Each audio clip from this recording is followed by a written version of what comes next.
Naz, thank you very much. Welcome everybody to the G-Tech Community Stadium. Here we go for live coverage of Premier League football. It feels like a bit of a Manchester special on 5 Live Sports Extra today, because we've got Manchester United men's team here up against Brentford. We're underway, we're 4 minutes in, and Brentford are in possession on the edge of Manchester United's penalty area with Wissa.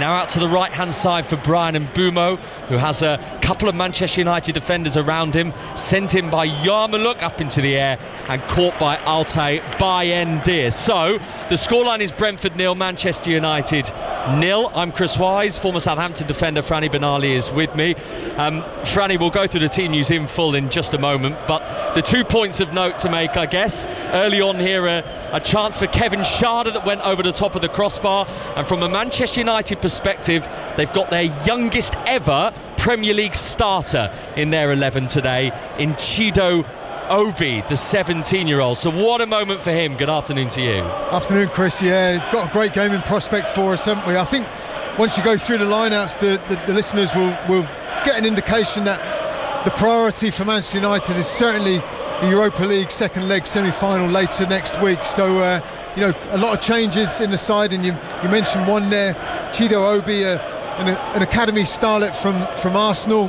that is now at United, starting up, leading the line for Manchester United. It's going to be interesting to see how these new players get fit in today. United, who have barely ventured into Brentford territory so far, tried to do so there in the middle of the park with Mainu. It's broken up but retrieved again by Manuel Ugarte. He is only one of 3 Manchester United players that are in the 11 today that started that first leg of that semi-final in the Europa League on Thursday night. That tremendous 3-0 win at Athletic Bilbao. And as Franny alludes to, the second leg is on the way this Thursday. That's live on 5 Live, and clearly Ruben Amorim, who is just down in front of us with his hands in his pockets, the Manchester United coach, on the edge of his technical area, he is very much thinking primarily about that second leg and prioritising that, you sense, over Premier League footballers.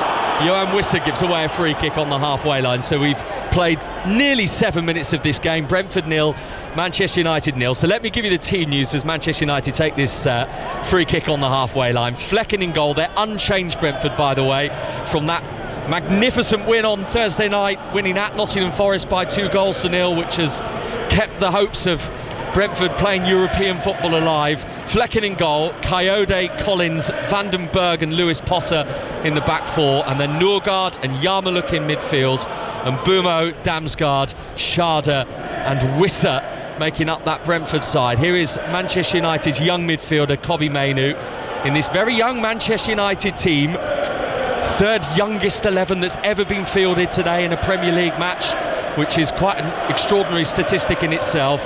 Bayendir in goal, he's preferred ahead of Onana today, and then De Ligt, Fredrickson and Shaw are the 3 centre-halves, Dorgu and Amas the full-backs, Ugarte and Mainoo in midfield, Garnacho, Mason Mount, who's starting a first Premier League game since mid-December for Manchester United, and then that 17-year-old Chido Obi up front. Brentford throw in there, left back area, and we can feel a bit of wind whipping around us here at the G-Tech Community Stadium as well, though it's a sunny day in West London. Yeah, I think we've got the dress code a little bit wrong, Chris, haven't we? We were joking a bit earlier how fresh that wind is this afternoon, and as beautiful a day as it is, but you're coming back to that United side and the age of the squad overall. I think that we're seeing here today, the fact that Luke Shaw is the captain out there today gives you an indication that what a young group this is starting the game.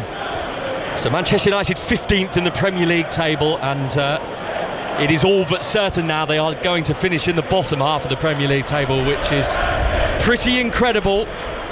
Brentford beginning the day in 11th and knowing potentially, and it does depend on how that FA Cup final goes between Manchester City and Crystal Palace, that 8th position might be enough for European football this season, and Brentford are still one of a cluster of clubs who fancy their chances of snaring it. Obi's going to chase this one for Manchester United, the forward, stopped by Nathan Collins, who ran over his path, and then Obi, the youngster, grabs onto the shoulders of Collins, and it is a Brentford free kick just outside their penalty area. 0-0. Yeah, energetic run from Obi there. Be an interesting battle there up against the 2 centre-halves, Collins and Vandenberg at Brentford.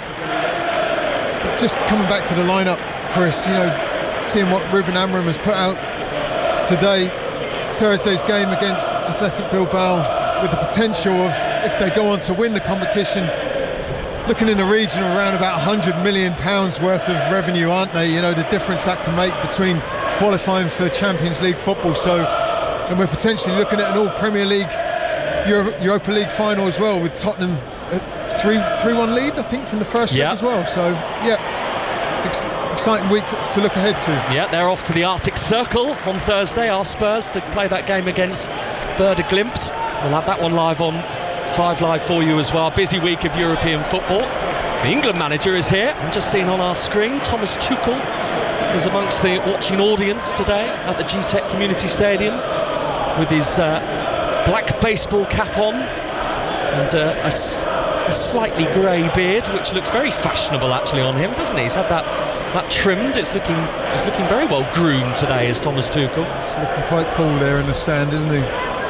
So Brentford throw, which is going to go long into Manchester United's penalty area, in towards that near post, and it is headed behind by the Manchester United captain this afternoon, Luke Shaw, and it goes behind for a Brentford corner. 11 minutes played, Brentford 0, Manchester United 0, and he had a panicky moment, didn't he, before you joined us here for commentary on 5 Live Sports Extra, Luke Shaw, because he very nearly put one past his own goalkeeper into his own net, and it would have been a embarrassing moment for the Manchester United defender. It was early on in the game, wasn't it? And just like say, a miscommunication or no communication could easily have gone the wrong side of the post for United. Damsgaard's corner punched away by Bayindir, who was stood on the edge of his 6-yard box. The Manchester United goalkeeper reached up his fist to clear it. Here is Brian Mbeumo trying a couple of shoulder drops. He's on the edge of United's penalty area, swings it in right-footed, and Mason Mount, unsure who was around him, and maybe he didn't get the message from his teammates, just side-foots it behind for another Brentford corner. I think in those positions, Mason Mount doing the right thing there. Great little bit of trickery from Mbeumo. Ball coming in, as you said, no one around him really. If he'd had a shout, might have been able to take a touch and cleared it upfield, but he puts it out for the third corner for Brentford already this early. And in front of those Manchester United fans who are in that corner of the stadium where Mikael Damsgaard is about to deliver this set piece from, punched again by Bayindir, this time at his near post. That's 2 pieces of commanding goalkeeping from the Turk in the last minute or so, and up it goes on that right hand side for Garnacho, and he's blocked off by Brian Mbeumo, who's back there helping out his defenders, and it is going to be a Manchester United throw 15 yards inside Brentford's half on the right, 0-0. Yeah, good play from Garnacho there. He's the lone player that broke away from that corner, and he's surrounded by 3 Brentford players and managed to win his side the throw-in. So no other options really but to just win a set piece. And it's all the way over now on this left-hand side for Manchester United with Luke Shaw, and in fact he's going to send it back to his goalkeeper Bayindir. So Manchester United going from right to left in this first half this afternoon in the capital, in the change strip of the navy blue shirts with the shimmery silvery shorts and socks, and Brentford in their home strip of the red and the white with the black shorts and the black socks. But maybe facing the red and the white might just G Manchester United up. Memories of Thursday night and all that. Just looking around the stadium, it's not quite as impressive as Bilbao here, but nevertheless there might be flashbacks to Thursday night for some of these Manchester United players. Oh, it was a fabulous result for them, Chris, wasn't it? You know, if you wanted to be going into the second leg of any competition or final with a 3-0 lead, it's the perfect scenario, especially going back to Old Trafford on Thursday evening. Strong Manchester United bench as well. Both the goal scorers are on the substitutes bench for Manchester United from Thursday. Bruno Fernandes, who've got a couple of calls, and Casemiro. This is Garnacho coming forward down the left wing. Garnacho's low ball across, and it's in. Mason Mount converting from inside the 6-yard box.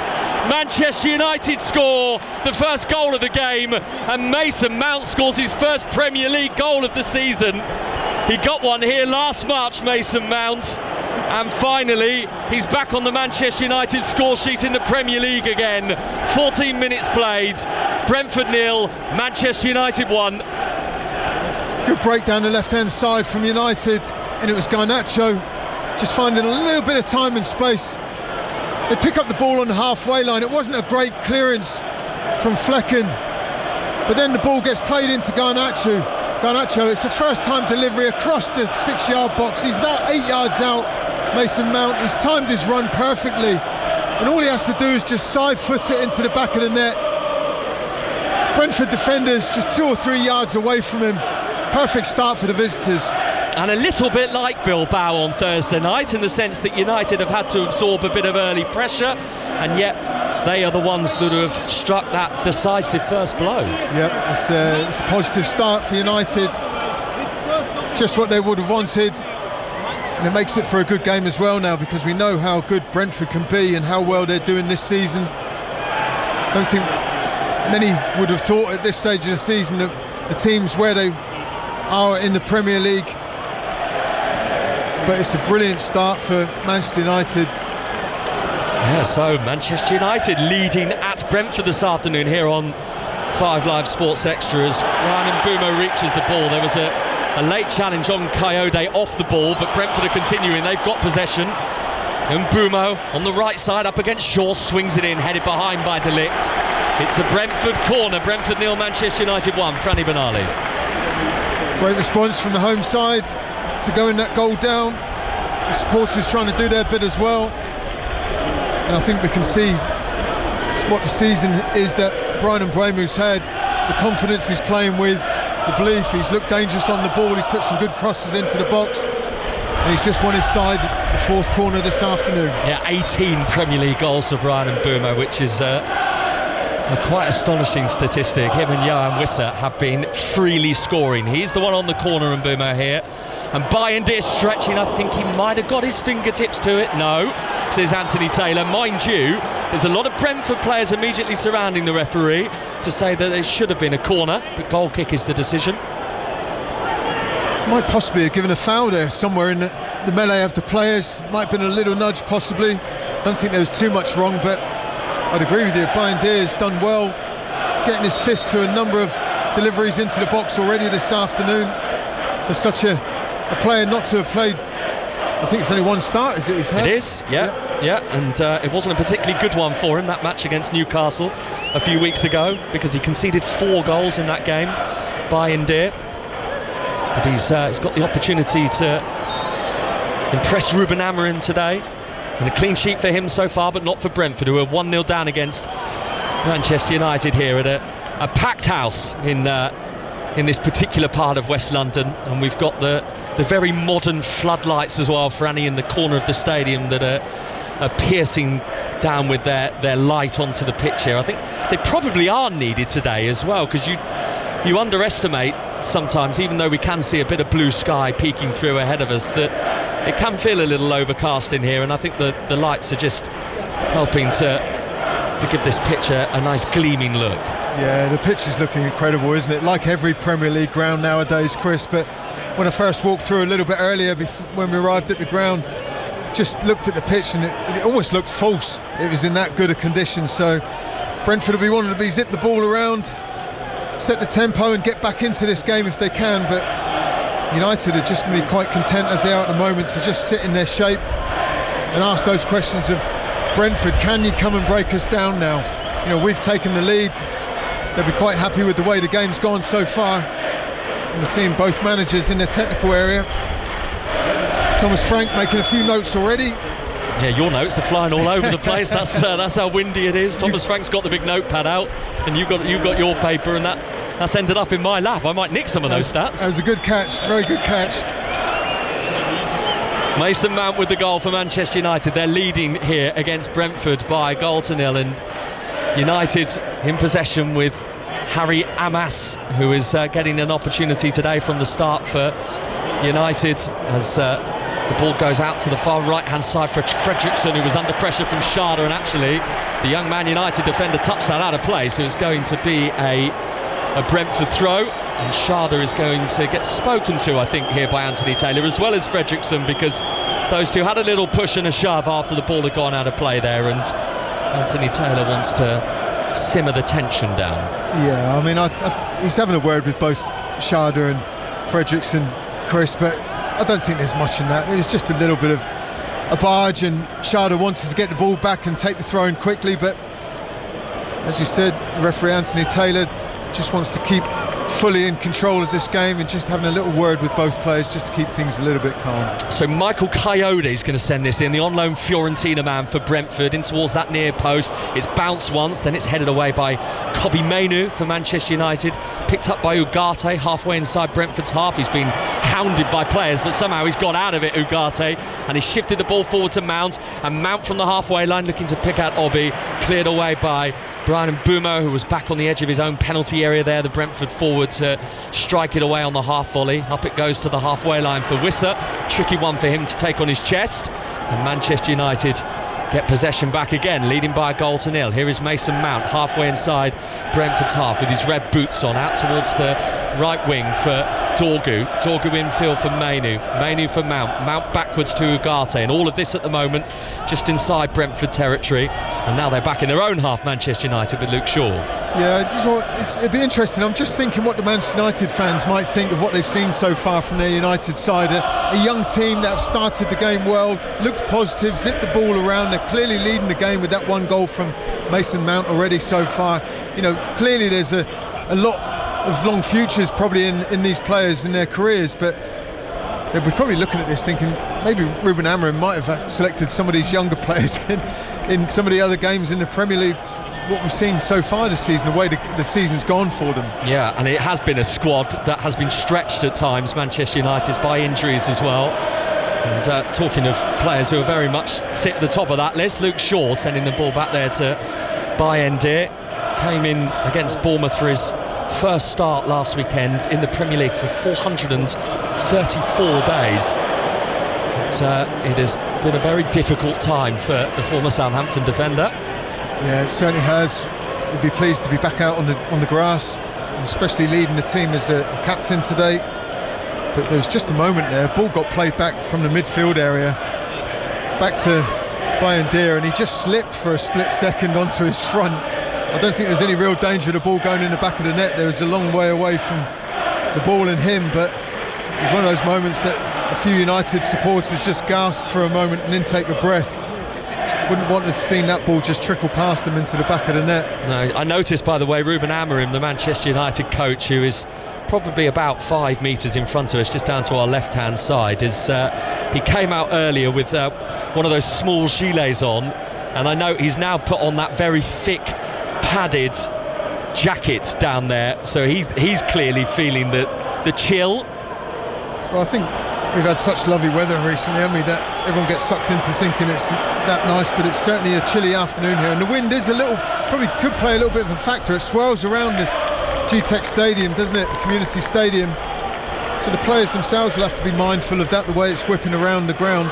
He's looking very smart today, Ruben Amorim. He's got the rusty chinos on and the bright white trainers. Here is Mason Mount for Manchester United, up towards Obi, who hasn't really been able to get into the game so far, the 17-year-old, despite the fact that Manchester United have got the lead here through Mason Mount's goal, as De Ligt hurriedly but accurately from the backline manages to shift it out to Dorgu, who's been used as a right wing back today by Manchester United, into midfield for Garnacho, who's got some bandage around his left wrist as he runs forward from the halfway line, but his pass is broken up by Coyote, the Brentford right back, and he's on a bit of a run now, but Luke Shaw soon puts a stop to that, and suddenly United are back on the attack again, and they've got it with Garnacho leading 1-0. This is Ugarte. We've just gone past the halfway point in the first half here on 5 Live Sports Extra, on BBC Sounds as well.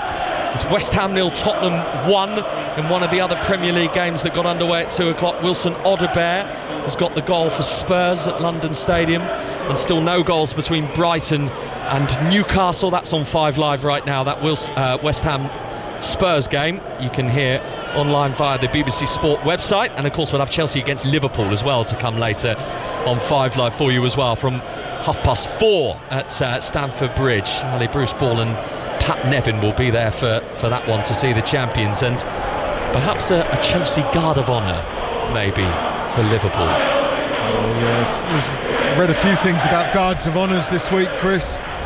Whether you do it, whether you should do it, it's an interesting one. It's nice to show a bit of respect, I guess, but certain fans get upset by that, I think, and one or two players. Yeah, I can imagine you might not have necessarily been one that liked doing that. Here's Obi, and over comes Nathan Collins to stop him, and he's also stopped the ball from going behind for a corner and kept Brentford moving as well, as they shift it nicely out of their back line and out towards this right hand side for Coyote.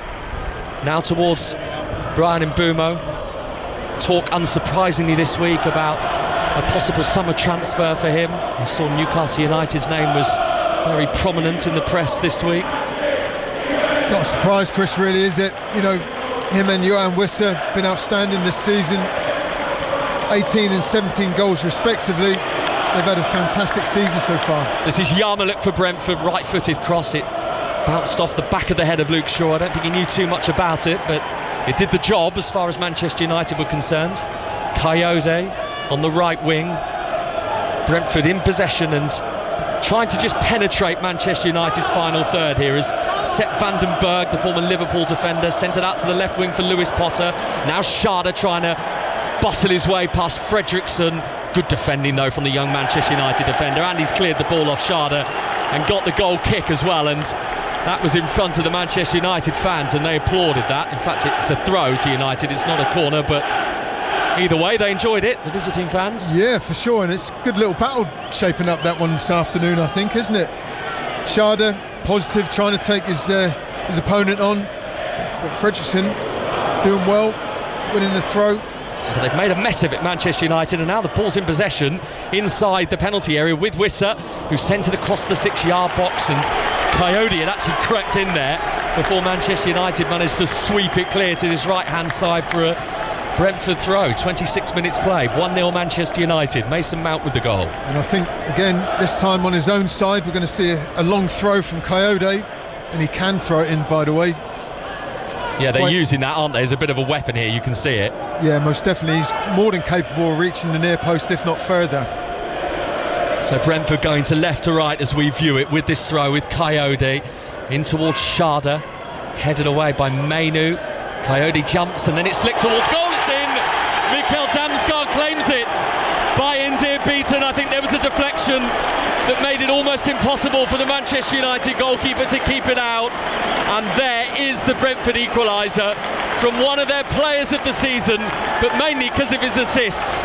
But Mikael Damsgaard, possibly with a touch off Luke Shaw on its way to goal, makes it Brentford 1, Manchester United 1. And there's the result of the long throw from Coyote. He was running across to the opposite side to take a number of throws, even though he's coming across from right back. And it's partly dealt with, but then he bravely goes in for a challenge. Then it's Damsgaard just tries helping it across the 6-yard box. But you're right, Chris. Luke Shaw just gets a little touch off his head and deflects in past by Indir. He gets a hand to it, but not enough to stop it going into the back of the net. And there really was nothing he could do about that either, was there, the Manchester United goalkeeper? No, you can't put any blame on the goalkeeper for that at all. Deflection off United's skipper this afternoon. I think that shot from Damsgaard was on target, so it probably will still go down as his goal. Well, you just never know nowadays, do you? I certainly would have been claiming it, that's for sure, with my goal scoring record. Mind you, if you were Luke Shaw, you'd be trying to stay as far away from the responsibility as possible, wouldn't you? Yeah, it's just one of those things, you know. He's obviously tried getting a block and getting a touch on the ball from Damsgaard, but comes with the territory, I'm afraid, as a defender. Can often happen, and he's the unlucky one on this occasion that has gone in. We'll see whether it goes down as Damsgaard goal or an OG for Luke Shaw. Either way, 1-1 the scoreline as Yarmoliuk gives the ball away in midfield. Here is Obi trying to help it on to the right hand side for Dorgu, covering back with Schade, and he sends it back to his goalkeeper Mark Flecken. And listen to the G-Tech off the back of that equalising goal. They've raised the level here of noise, but Manchester United have got the ball back again here. That was given away poorly by Brentford, and Ugarte just settling things down for Ruben Amorim's team, giving it back into De Ligt on the halfway line, and Luke Shaw decides to go all the way back to goalkeeper by Indir. So Brentford 1, Manchester United 1 is the scoreline as Bayindir hooks one out towards the left-hand side for Luke Shaw, who dallied a little, and Brian Mbeumo read the situation, takes it off him, gives it to Norgard, 5 yards outside Manchester United's penalty area. Back for Yarmolik, and now Nathan Collins has it. It wasn't a good ball from Bayindir, Chris, was it, to Luke Shaw? He's whipped it across himself, but it was a looping pass, and it bounced 2 or 3 times before Luke Shaw, and it enabled Mbeumo to come and close Luke Shaw down. He's either got to clear his lines there or get the ball out to his fullbacks even sharper. Here's Lewis Potter trying to get into the box. He's going to drop for Wissa. Wissa's hit it on the volley, and it's ended up coming all the way across the box to Brian Mbeumo. It wasn't an intended pass, but it's kept the momentum of the attack going for Brentford here. He's teed it up for Damsgaard. Damsgaard's whipped it in. Shaw's stooped slightly to head it away for Manchester United, and then Dorgu is pulled over by Wissa. So it's going to be a Manchester United free kick on the edge of their penalty area. Yeah, correct decision from Anthony Taylor. I think there was a couple of challenges there from the Brentford side that the ref could have blown his whistle for. Just seeing a replay of Mason Mount on the edge of the 18-yard box, possibly a foul on him, but it was the second one, I think, that got the referee's whistle. And we're just seeing Sharda removing his boot at the moment, maybe just doing his laces back up. I don't think there's anything injury wise. But just looking back at that goal again, it was a brave header from the fullback that took the throw in. Brilliant ball in, and then Damsgaard just looks, I don't think that's a shot, to be honest, and it's the deflection off Luke Shaw. More of an own goal for me, Chris, I think. Has, I'm being told, gone down as a Luke Shaw own goal. So 1-1 the scoreline here. Brighton have taken the lead against Newcastle in that game which matters for both in terms of European football next season. Yankuba Minte has got the goal at the Amex. That's live on 5 Live right now. And West Ham have equalised against Tottenham at London Stadium. Jared Bowen has made it 1 apiece there. So goals in all of our Premier League games so far today on 5 Live, with Chelsea against Liverpool to come from 4:30. Finished 1-1 earlier today in the Scottish Premiership, if you missed it, between Rangers and Celtic. A couple of games in the WSL that have already taken place. Everton 2-0 winners in the Merseyside derby at Liverpool.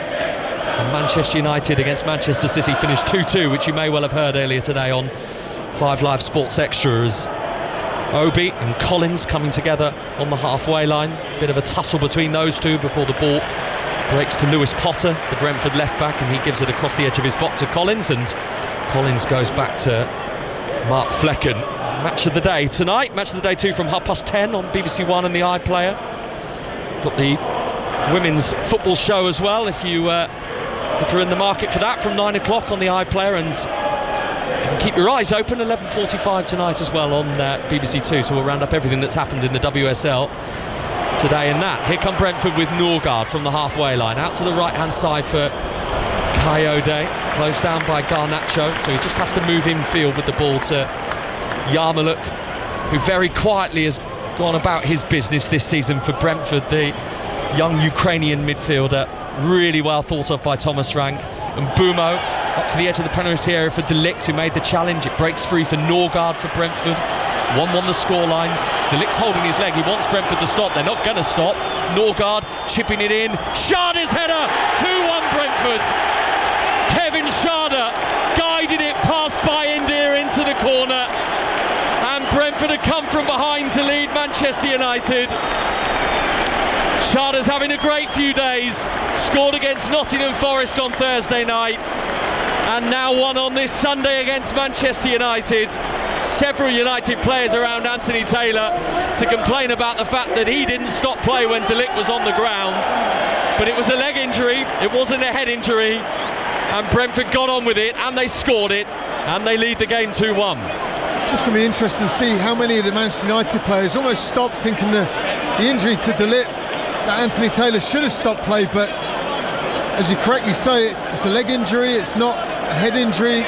Brentford more than within their rights to continue playing. They zipped it around well.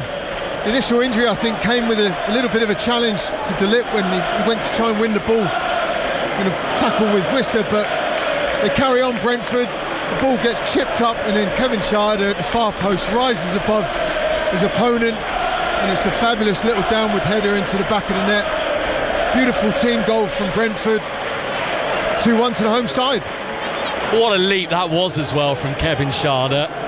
Talk about players really wanting to go and win the ball. He seemed to climb about a foot taller than everyone else who tried to aerially challenge for the ball in there. Yeah, and we've spoken about the goals of Mbeumo and Wissa, but that's Schade's 9th goal, I think now, Chris, isn't it, this season? You know, that attacking trio that Brentford have and Thomas Frank has at his disposal have certainly reaped rewards, haven't they? And it's no surprise that they're sat currently in 11th in the Premier League. We've just seen De Ligt really struggling. Yeah, just hobbling to the touchline. Could be a nasty one, that. Yeah, he's leaning over De Ligt. In fact, he's definitely not going to be able to continue, is he, here? And in fact, I can see Harry Maguire has been prepared already by Manchester United. So off the back of conceding that goal, they are going to be forced into a change here, Manchester United. So Maguire, who is very much back in favour of all that wing wizardry. I don't know if you saw his play in the build-up to Casemiro's goal at Bilbao on Thursday night. Centre halves and going on mazy runs and dribbles, is that a thing nowadays? It must be. Well, it seems to be for him at the moment. If he's not on the wing, he's in the box scoring big goals for Manchester United. But they need him here, and Brentford have got their tails up, coming again, leading 2-1. And Mbeumo's ball into the box, headed away. That first touch from Harry Maguire is just going to be seen out of play by Schade, and Brentford are going to have a corner here. And Kevin Schade is enjoying a bit of back and forth with those Manchester United supporters. He went over in that direction when he scored the goal to celebrate. So I imagine he'd been taking a bit of stick from the United fans prior to scoring that Brentford goal, and having won that corner, I think he had something else to say there as well. Yeah, quite possibly, Chris. He's enjoying his goal for sure, but there's been that little battle with him and Fredrickson, hasn't there, up until this goal. But United have got some defending to do now.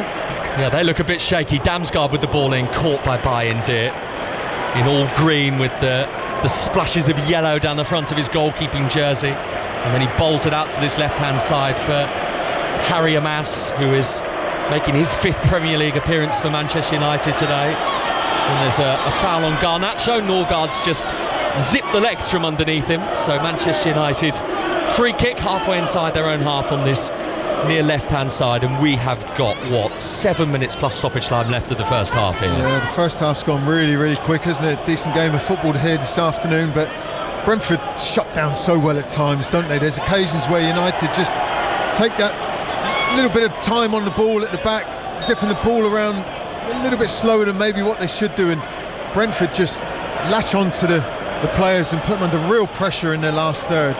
The statistic, Franny, that caught my eye this week from a Manchester United perspective is that they have this season won more games under Ruben Amorim in the Europa League than they have in the Premier League. Wow. Well, there you go. That says it all, don't we? I think it's fair to say that it's been a horrendous Premier League campaign for them, hasn't it? And it's been the Europa League that's been their saving grace, really. I mean, you look at their form in the domestics. They'd lost in the Charity Shield right at the beginning of the season to City on penalties. They lost to Tottenham in the League Cup quarter-final, and then they lost to Fulham on penalties in the 5th round of the FA Cup, and the Premier League's been awful. So the Europa League has just been their real saving grace for them.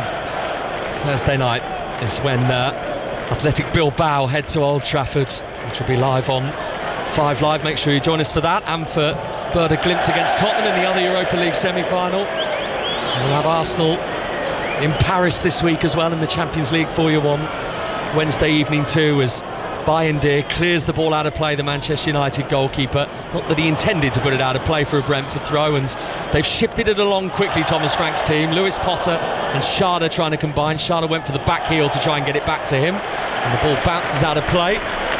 It's off Fredrickson, so it's going to be a Brentford throw deep inside Manchester United's half, far left. They're leading by 2-1 here, having been behind through Mason Mount's opener 14 minutes in, but that unfortunate own goal for Luke Shaw and the header from Kevin Schade have Brentford ahead. You can see the setup. I mean, he's taken a quick throw on this occasion. Yeah, and Lewis Potter's going to drive it into the box for Brentford. Met on the volley by Fredrickson, picked up by Mbeumo. Back out to that left-hand side for Coyote, and Coyote with a step over, and then tries to delicately put it into the path of Mbeumo, and it's just thumped out of play straight out for a throw by Kobbie Mainoo. Sorry, Chris, what I was going to say was Coyote's going from almost the right side of the pitch across to the far left-hand side to take these throw-ins, and it's clearly a thing for Brentford, because he's got a towel over there that he's using to wipe the ball and get more purchase, and again he takes another short one. But yeah, Lewis Potter again delivering with his right foot. That wasn't the greatest from the former Hull City man. Yeah, poor delivery, pretty much going straight out of play, but just goes to show that they're trying to make this set piece throw-in in the final third a part of their armoury. Brentford just having a quick glimpse again at that injury that they get legit picked up. Hopefully it's not a serious one for him. And talking of Keane Lewis Potter and his association with Hull, we were at Fratton Park yesterday, weren't we, to see the Tigers secure their championship status. Luton relegated along with Plymouth yesterday from the championship. Yeah, the scenes at the final whistle when you on a final day like that, when you see a side in the bottom three and potentially being relegated out of the championship, it was brilliant to witness at the end. That was lovely football by Brentford in midfield until Coyote was stopped by Ugarte, but there were a couple of magnificent flicks in there by first Mbeumo and then Coyote, and now they're hunting in packs, Brentford, to get it back, and they've got it back through Yarmolik's tenaciousness. Obi's going to go and chase after Collins to try and close him down, and indeed the goalkeeper Flecken for Brentford, who very calmly gives it to Lewis Potter. Lewis Potter's ball forward is tremendous. He's got it all the way up towards Schade on the left wing. Schade up against Fredriksson, into the box, on his right foot, shoots, saved by Bayendir. That was a good stop from the goalkeeper, plunging quickly down to his left-hand side, Bayendir, to make the save. But Brentford get it back again. They are, at the moment, causing Manchester United plenty of problems coming forward, Franny. They certainly are, Chris, and you can see why they've done that all season, to be fair. Wonderful play from Schade, cut inside as Fredriksson unleashed a low right-footed shot, and it was a good save from Bayendir. Come on, Brentford, the chant from the home supporters, and Mbeumo swirling the cross in. That's come off Fredriksson's head. Just breezed the top of that thick jet black hair of Tyler Fredriksson, the Manchester United defender. So it's going to be a Brentford corner. He's got his hands full this afternoon, hasn't he? It was a great ball to release Schade initially, and then Fredriksson's almost on a little bit of a 1v1 situation, but it's Schade comes out on top to unleash his shot in. You've got to give credit to the Manchester United goalkeeper, Bayendir, low to his right, keeps the ball out, pushes it wide. Yep, so Brentford corner, 2-1 the scoreline, 3 minutes of the first half to play here on 5 Live Sports Extra, as Damsgaard on most of the Brentford corners. On this one as well, the Dane right-footed. There was Collins, who tried to hook it towards goal. Vandenberg was in there as well. Neither could make clean connections, and then Ugarte's given it away. He's given it straight to Coyote, who's run away from him, and Ugarte's had a grab at the shirt, and the Manchester United midfielder, without a shadow of a doubt, is going to be booked by Anthony Taylor for that. Yeah, quite clearly a yellow card. Don't think there's ever going to be a dispute for that. Coyote doing well, took a good touch. He had the beating of Ugarte. He's just pulled him back quite blatantly to concede a foul, and it just gives that extra lift again to the home supporters to get behind their side. Sorry, Fred, I was going to say it was one of those where the Uruguayan just walked away, didn't even give Anthony Taylor any eye contact. I think he knew exactly what was going on behind him. Yeah, I've had 1 or 2 occasions like that in the past in my own career. You just know that you've made the foul and what's going to be coming. But it gives Brentford another opportunity to sling a delivery into the box, and it's going to be Damsgaard with the free kick. Yeah, Mikael Damsgaard, who has been brilliant in terms of his performances from midfield, his creativity for Brentford this season. He's in double figures for assists even before today's game. Damsgaard, free kick, 5 yards outside the box on the right hand side. Damsgaard raises his right arm into the air, in it goes. Bayendir stopped it. He was falling backwards into his goal mouth, the Manchester United keeper there. And there were 1 or 2 that looked towards the assistant referee just to see whether the ball had crossed the line. We've got the goal line technology anyway, haven't we? It's a fabulous save, a close range save, literally from yards from Norgard. Hits him almost in the midriff, so he blocks it really with anything else as opposed to making a save with his hands. But whatever it takes to keep it out. Really struggling, Manchester United at the moment, to have any sort of possession and phases of play here. They are just having to watch wave after wave of Brentford attacks. They are, Chris. They've lost the grip of the game for sure after taking that early lead. Looking pretty strong. They were knocking the ball around well. All of a sudden, the momentum's just shifted in the home side's favour. And they've got those 2 goals back to give them the lead, haven't they? So it's a hard sort of task now for United to get back in this. One in their last 5 in the Premier League, Manchester United. It's their worst run in 6 years.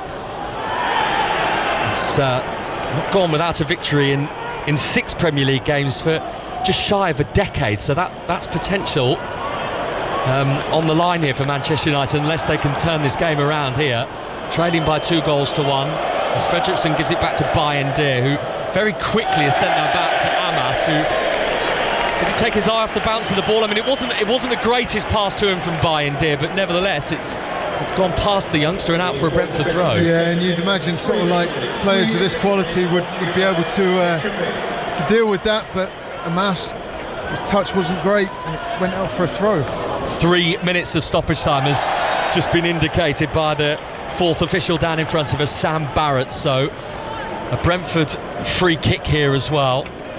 And I think Manchester United and Ruben Amorim will just want to get his players into that dressing room and accept that 2-1 is a scoreline that Manchester United can work with, because right now, if they were in a boxing ring, they'd be on the ropes, wouldn't they? Oh, they most definitely are, Chris. And you talked about and touched on those stats for their form in the Premier League this season. They've won just 4 of their 15 away games.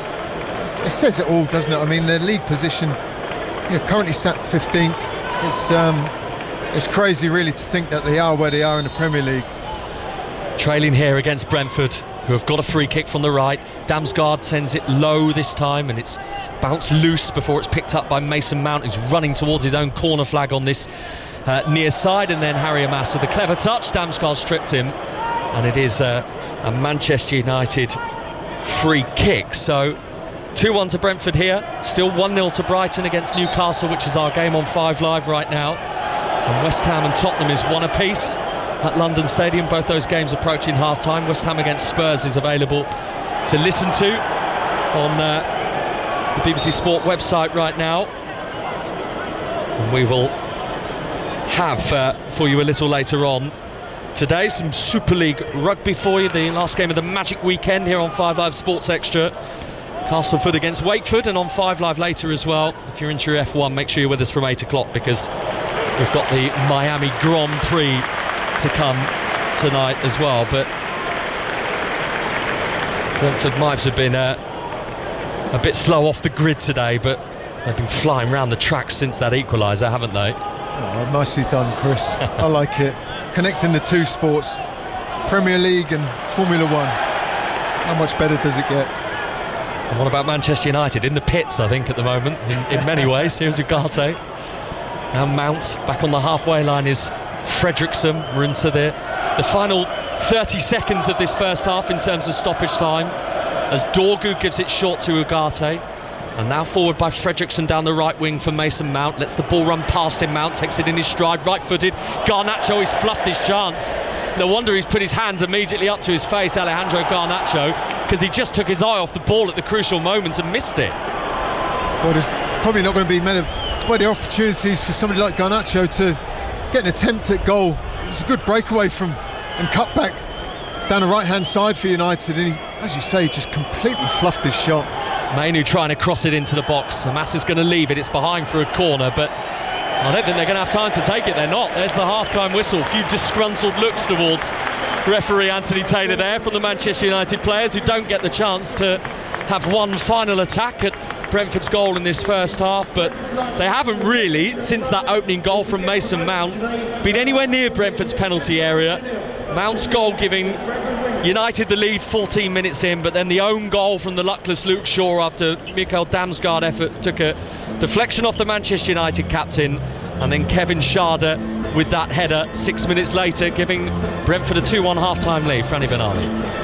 Yeah, wonderful start for United. They were playing the ball round very well, confident, a lot of belief in the side from what we saw. but certainly Brentford have stuck at it, came back into it with that goal from Shaw, and then Sharda to give the side the lead. Just, the way that they've played, I think Brentford, coming back after having that initial setback, Chris, they're a side that is difficult to play against. They press, they work hard, they're sharp, and they're counter-attacking players, just so positive, and the belief they've got up front as well. They just know that they've got goals in them. So if they can keep the teams out the other end, and we know how United have struggled this season, they're going to be a match for anybody, to be honest. And it's good value for their 2-1 lead. And a word on Chido Obi, because it's a name we haven't been able to mention too many times, which is a shame really, because it feels like there's quite a big story around him today. Manchester United's youngest ever Premier League starter at 17 years and 156 days, but it's been difficult for him to get into the game. It has been very tough. It looks like there's been a few times like where he's not been afraid to sort of mix it a little bit with the Brentford centre halves, going for a few challenges. I think he committed a foul in one thing where he's clearly not overawed, I don't think, by the occasion, but from regard like balls being played into him or opportunities into the box, United just haven't done that. He's had no supply whatsoever, so it's been really hard to judge him in that first 45 minutes. If he received more balls or he's battling for things in the box, we could have had maybe better judgment of what we see as a young player making his sort of tender debut. But hopefully he'll get a little bit more on the ball second half. Yeah, this much changed Manchester United team today. 8 changes Ruben Amorim has made, with this game obviously for United sandwiched between their biggest 2 matches of the season, with those semi-finals in the Europa League against Athletic Bilbao, the second of which is on Thursday night. But having led Manchester United, they are behind here against a Brentford team who have still got ambitions of getting into Europe, and they will be alive if they beat United here. So 2 on the scoreline in Brentford's favour. We're going to take you over to 5 Live now to find out what's been happening in those other 2 Premier League games and catch up on the rest of the day's sport, and then we'll be back with you here on 5 Live Sports Extra for the second half of this game between Brentford and Manchester United. But let's go over to 5 Live and join Steve Crossman. Champions League place from the Women's Super League. Everton won the Merseyside derby, 2-0 winners away from home at Liverpool. The fight to get into the WSL is absolutely fascinating. Birmingham City against London City Lionesses. Winner takes all in the Women's Championship. Emily Herbert. It's Birmingham City 0, London City 0 as it stands. Promotion is on the line. Birmingham have to get on the score sheet. If they win, they go up. London City will go up with a draw. It's so level. Good win has put the ball in the back of the Birmingham net. Offside flag went up. Birmingham had a chance, cleared on the line. 38 minutes in, goalless. Let's check back in on the final of the World Snooker Championship. Jamie Broughton. Well, Xiao Jingtong, who's appearing in the final for the first time, Steve, hasn't shown any sign of nerves so far today, while Mark Williams, the 3-time world champion, hasn't quite settled yet. The Chinese star took the opening 3 frames this afternoon with breaks of 51, 77 and 100, the highlight. Williams, though, has just claimed the final frame before the mid-session interval to reduce the arrears to 3-1. 18 is the target for victory. Let's check in on today's county cricket action. Kevin Howells. It's third day of the Men's County Championship, and some of the 7 games now coming to an end. At Headingley, Warwickshire set a tricky 185. They've completed a victory there. They've beaten Yorkshire by 5 wickets. At Taunton, Somerset need 321 to beat Essex. They're currently 47 for 2. The story there, though, involves England and a concern over the Essex batter Jordan Cox. He made a century in that second innings, but then left the field with a side injury. He's not come back out onto the field at all. He was named by England in their test squad to face Zimbabwe later this month. Southampton, Hampshire in trouble here. They're at home to Durham. First innings, 264 for 6. They still trail by 247 runs. And in our featured game in the Women's One Day Cup match here at Trent Bridge, the Blaze chasing 190 to beat the group leaders Hampshire, currently 47 for 3 in the 14th over. England's Tammy Beaumont's on 21 not out at the moment. A couple of wickets for the England bowler Lauren Bell, and Sophia Dunkley has scored a century for Surrey at Beckenham. Total versus Warwickshire, 313 for 7. The other full-time football score in the Scottish Premiership in the Old Firm, Rangers won, Celtic won. We will get to Miami shortly ahead of the Grand Prix. There's commentary later of that on 5 Sports Extra. We'll do a bit more rugby league as well from Magic Weekend, and we'll make our first trip of the afternoon to Stamford Bridge. Chelsea versus Liverpool in full on Premier League Sunday at 4:30. Let's get the latest news on 5 Live. Here's Lisa McCormick. the voice of the UK. This is BBC Radio 5 Live. Thanks, Steve. Counter-terror police have arrested 8 people in 2 separate operations across England. 5 men are in custody, suspected of plotting a terror attack, and separately 3 other Iranian men have been detained under national security legislation. Our correspondent is Simon Jones. The police say news of these arrests, 8 in total, relating to these 2 incidents, these 2 investigations, will be of concern to the public, but they're advising the public to remain vigilant, to report anything suspicious. The chair of Reform UK says it could take the government to court to stop migrants being housed in areas where it now controls the local council. Zia Youssef says his party has pledged to resist housing asylum seekers in reform-controlled areas. The party took control of 10 local authorities in Thursday's local elections. 14 children remain in custody after the death of a boy in a fire in an industrial estate in Gateshead. 11 boys and 3 girls between 11 and 14 have been arrested on suspicion of manslaughter. The Israeli military is investigating why its sophisticated air defence systems failed to intercept a Houthi missile fired from Yemen which hit Ben Gurion Airport. 6 people suffered minor injuries. The airport's now fully operational, but some major airlines have temporarily cancelled flights. And Uber says its drivers will accept cash payments in almost all UK cities. Its new policy comes after a committee of MPs warned that shops and services might be forced to accept cash in future to protect those who rely on it.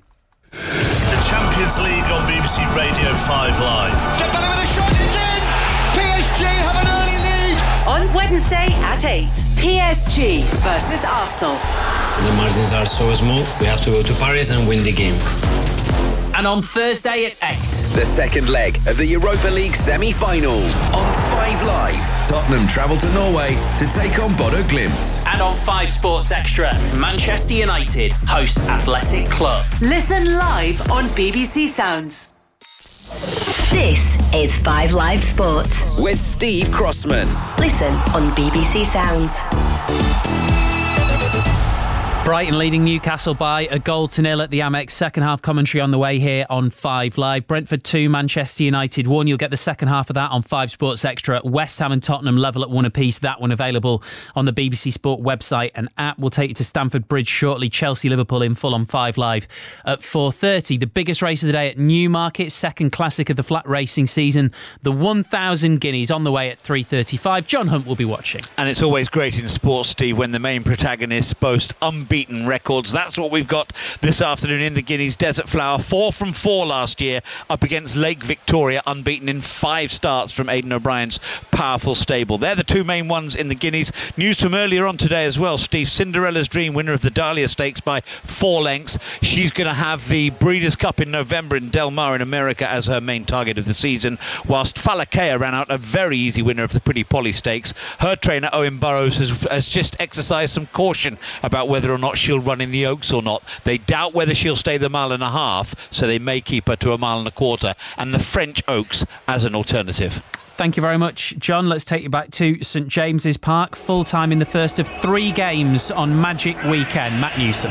Yeah, Huddersfield Giants at the 10th attempt have won their first game of the Super League season. It was a narrow win over this Hull FC side that looked like they're back on the horse as a group. Jake Gagai and Leroy Cudjoe scoring the tries. Hull had Lewis Martin and Herman Esse over in reply, but Liam Knight sending off at the back end of the first half in the end proved key, as did George Flanagan's kicking. So Huddersfield off the mark. They're the best recorded team in the Magic Weekend's history, and of course Wigan Warrington is up next at 3:15. Thank you very much, Matt. The Miami Grand Prix 5 Live tonight. Commentary of the race from 9 o'clock. Build up from 8. Commentator Harry Benjamin is there, and Harry, you'll be commentating on Max Verstappen somehow, some way putting it on pole again.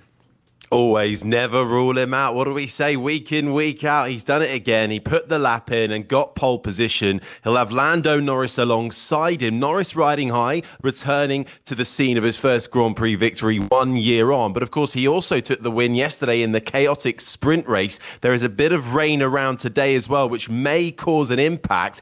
And Kimi Antonelli too, the 18-year-old driver for Mercedes, who put it on sprint pole yesterday. Well, he starts from 3rd ahead of championship leader Oscar Piastri. So it sets us up really nicely for a good Grand Prix. McLaren have got the race pace. Red Bull are finding the 1 lap pace. Is that what's going to keep us really interested this season? The fact that it is still moving around despite McLaren looking so strong on paper? I think so. I mean, look, just over half a tenth of a second separated Max Verstappen and Lando Norris in qualifying. So 1 lap pace, there's just such fine margins.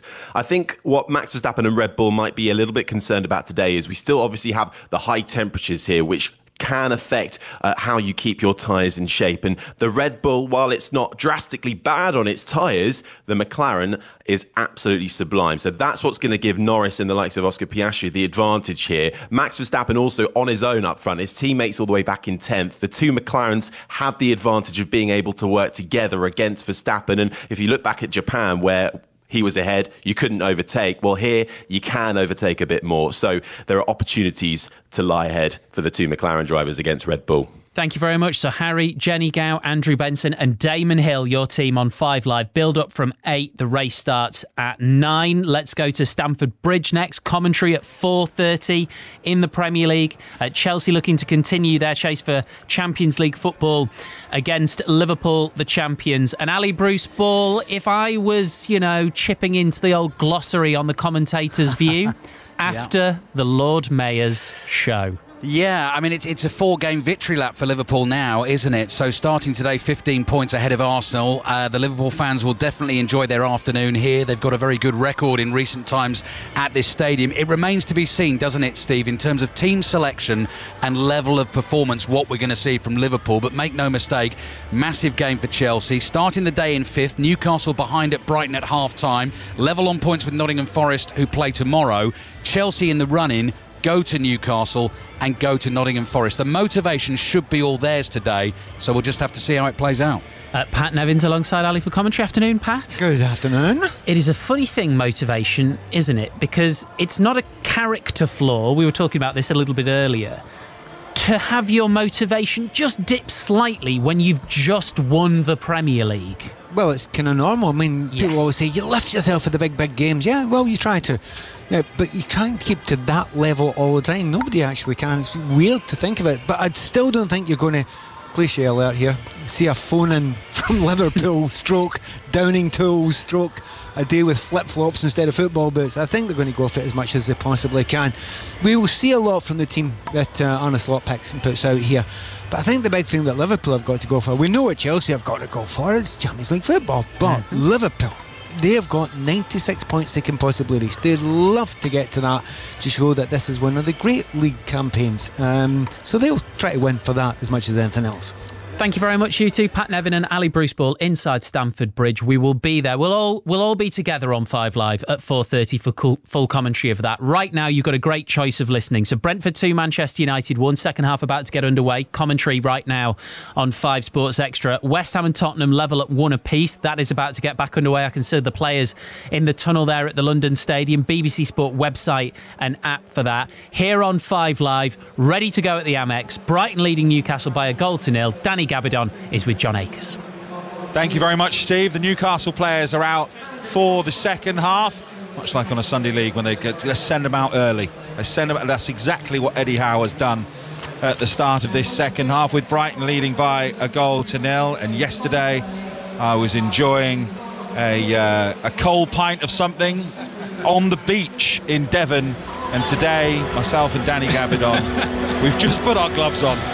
Right, we're going to leave John Akers and Danny Gabidon there on 5 Live. You can continue listening to Brighton against Newcastle, and of course we'll have Chelsea against Liverpool to come from 4:30 as well. But here at the GTEC Community Stadium, we're going to see a couple of United changes at half-time, with Manchester United trailing Brentford by 2-1.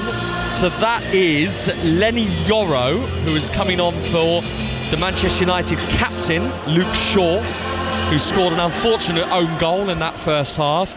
And also Amid Diallo as well, who's just come back from injury himself, returning on Thursday night for Manchester United. He is going to get 45 minutes here, and he's on for Patrick Dorgu. And remember, as we begin this second half with Brentford kicking us off and going from right to left in this second half, that they lost Matthijs de Ligt in the first half as well, Manchester United. So that is 3 substitutions they've made now with those 2 at half-time. Franny Benali with Brentford leading Manchester United by 2-1. We'll run through the two teams in full in just a moment. What do Manchester United need to do better in this second half if they're to leave West London with anything? Well, they've got to sort of certainly defend better at times, and they've got to sort of put Brentford under more pressure and venture up the pitch a little bit higher with some more intent, really, Chris. I think they weren't good enough after taking that 1-0 lead early in the game, and since then it was all Brentford. Looked bright, looked positive, and the confidence just drained out of Manchester United. So Ruben Amorim's obviously had a half-time team talk and made those two changes on top of the forced one picked up through injury in the first half. But again, they're on the back foot. They've got defending to do from a huge long throw that's probably going to come in from Coyote again. Yeah, and we've seen a few of those, haven't we, in the first half from the Italian. Here comes the latest one from Coyote in towards that near post of Manchester United. Maguire's head, it's come off the back of Collins, and amongst it all there was a foul that was spotted by Anthony Taylor, so it's going to be a Manchester United free kick. So these are the two teams in full. Brentford leading by 2-1. Flecken in goal, Coyote, Collins, Vandenberg and Lewis Potter, Norgard and Yarmuluk in midfield, and then Mbumo, Damsgaard, Sharda and Wisser for Brentford. Luke Shaw own goal and Kevin Sharda the goal scorers for Brentford. And for Manchester United, who led in this game, remember, through Mason Mount's first Premier League goal of the season, by Endear in goal. The back three is now Maguire, Fredrickson and Yoro, but they did start with De Ligt, Fredrickson and Shaw, and then Diallo and Amas are the fullbacks, Mainu and Ugarte in midfield, Garnacho and Mount supporting Chido Obi up front. And if you're just joining us here on 5 Live Sports Extra, Chido Obi, the 17-year-old, the youngest ever Manchester United player to start a Premier League game, and if he scores today, he will be their youngest ever Premier League goal scorer as well, as Bayindir sends it forward, the Manchester United goalkeeper, up towards Harry Amas, who has brought it down, giving it to Garnacho, sends it infield, but Mainu loses out to Norgard, who takes it off him, and then infield from Damsgaard looking for Wisser, cut out by Harry Maguire, who's got the brightest orange boots on the pitch, Harry Maguire, as he trots forward with his team in possession just in front of him at the moment. Here is Ugarte infield, forward it goes as Ahmed Diallo wanted it on this right hand side, but Mason Mount is going to go back to Fredrickson and Ugarte collects it. So Franny Benali, scoreline Brentford 2, Manchester United 1, and of course from a Brentford perspective, if 8th is a possibility for European football next season, which it is all the way up to that FA Cup final, and then we'll know for sure in a couple of weekends time, this is a big game in a big few weeks for Brentford and Thomas Frank. Oh, it is, isn't it, Chris? Yeah, and it's a huge opportunity depending how things do play out. And you've got to say they've almost got, with respect to the other teams they've got to play, sort of a great opportunity to do that. They play Ipswich Town after this, then Fulham, then Wolves on the last day of the season. So you look at that and you think, if they get the 3 points here today, then there's a real possibility of having their most successful Premier League season. Diallo just having his shirt pulled there by Kevin Sharda, so it's going to be a Manchester United free kick. We're 4 minutes into the second half, Brentford leading Manchester United by 2-1. As Harry Maguire strides forward, gives it to Mason Mount, tries to flick it round the corner, the former Chelsea man. He knows this part of London particularly well. Brentford break, Wisser pushes it wide to the right hand side from Mbumo. It's too heavy, it's going to run away for a Manchester United goal kick. Yeah, and just in that last United attack, sort of like a little one-touch ball round the corner from Mount to try and find his teammate Obi, and I think that's sometimes just not sort of playing necessarily regularly with certain players, and the experience of the centre halves that Brentford have in Nathan Collins and Vandenberg. It's always going to be a little bit of a challenge when you've got one central striker up against two experienced centre halves like that. He was just unable to read that little one-touch pass from Mason Mount, just on his back foot a little bit. Amas sending it forward for United down the left-hand side. Garnacho, who made the first goal for Mason Mount. He's found Mount again. Mount hits it. That one's blocked by Collins. Mount on the rebound, and he struck it straight at goalkeeper Flecken. Well, that was nearly the same combination, Garnacho and Mount, as it was for Manchester United's first. Certainly was, Chris, and two opportunities for Mason Mount. First with his left foot, as you said, literally on the edge of the 18-yard box. It's blocked initially and it comes straight back to him, and he shouted out of frustration, didn't he, that he had 2 opportunities to have made better efforts than what we saw. Mentioned in the first half that Mason Mount scored in the fixture here last season, and that was in the 94th minute of the game to put Manchester United in front, and then Brentford scored in what was the 9th minute of stoppage time to make it 1-1 when these two last met here. And of course Manchester United have beaten Brentford since then at Old Trafford earlier this season. It's going to be a yellow card here for Alejandro Garnacho from Anthony Taylor. It was on the opposite side to us, the far left. I don't know if that was for the foul or kicking the ball away or something he said. What was that from Anthony Taylor? Well, the challenge itself didn't really seem to be anything, to be honest, didn't there? You could almost argue whether it was a foul and a free kick at all. It must have been his reaction and something that he said, probably some form of dissent, I think. I think watching that replay, Franny, I think when he throws the arm in the direction of Anthony Taylor, that's what he didn't like, the referee. So a booking for Garnacho. 2-1 Manchester United are behind here at Brentford as Kobbie Mainoo gives it to Ugarte on the halfway line, and Maguire to Yoro. Remember, United, even though they've made those 3 changes, have still got the likes of Bruno Hernandez and Rasmus Højlund and former Brentford player Christian Eriksen on the bench today as well for Ruben Amorim's team. As Bayindir, the Man United goalkeeper, closed down by Damsgaard.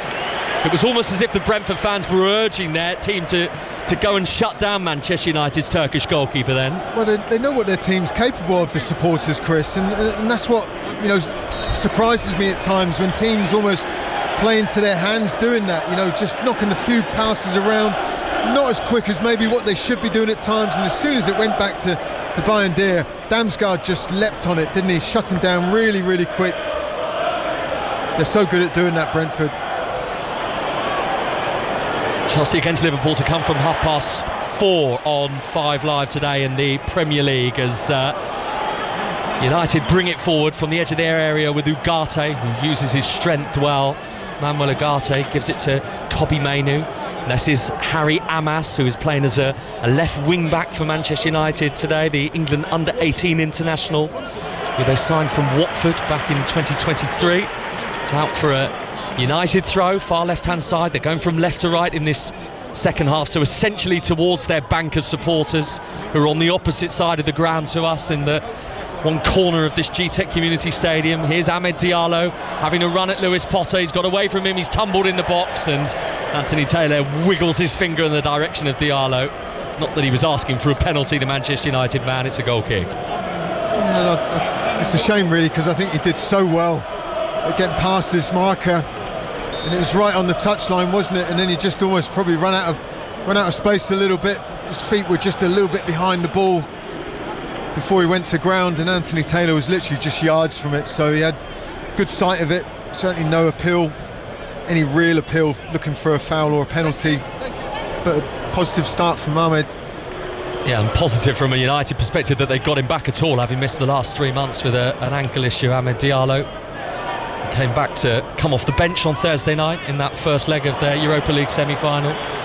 This is Keane Lewis Potter. Lewis Potter from the halfway line, trying to almost like a knuckleball pass out to the far right hand side from Boomer. It's been stopped well by Harry Amas, who has now carried it a fair way forward for United. Can he find the pass for Mason Mount? Mount's trying to get on the end of it. Mount did get something on the ball. Here is Obi, and now Anthony Taylor decides that Mount has actually clipped Damsgaard, so it is going to be a Brentford free kick. Well, my initial reaction, Chris, was that it was a foul on Damsgaard, but Anthony Taylor, he just seemed to take a few extra seconds to make his decision before he blew his whistle, didn't he? I think it's the correct decision. Yeah, it just took a while, didn't it, for Anthony Taylor to reach that call. Just got a confirmation of the attendance in front of us, 17,190, so that's 1,725 Manchester United fans who are here today, and I'm sure many of them are off to Old Trafford on Thursday night as well for that second leg, which we'll have live for you on 5 Live against Athletic Bilbao in the Europa League semi-final. Here's Fredriksson, now Harry Maguire, who's I'm sure going to start that game on Thursday. Back it goes to Bayindir, the goalkeeper, beaten twice today, only his second Premier League start for Manchester United. Let him fall when he played against Newcastle a few weeks ago.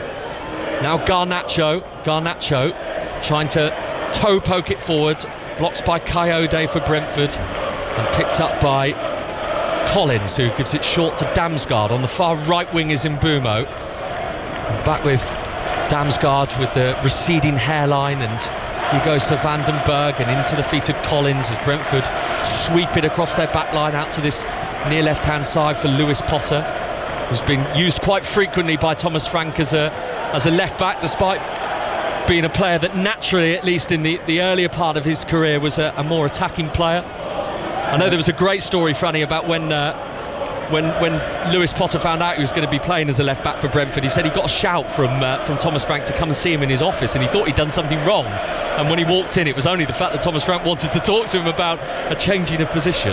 Yeah, and he's adapted to that so well, Chris, hasn't he? And I think, like say, that conversation that he had with Thomas Frank, he clearly thinks a lot of the youngster.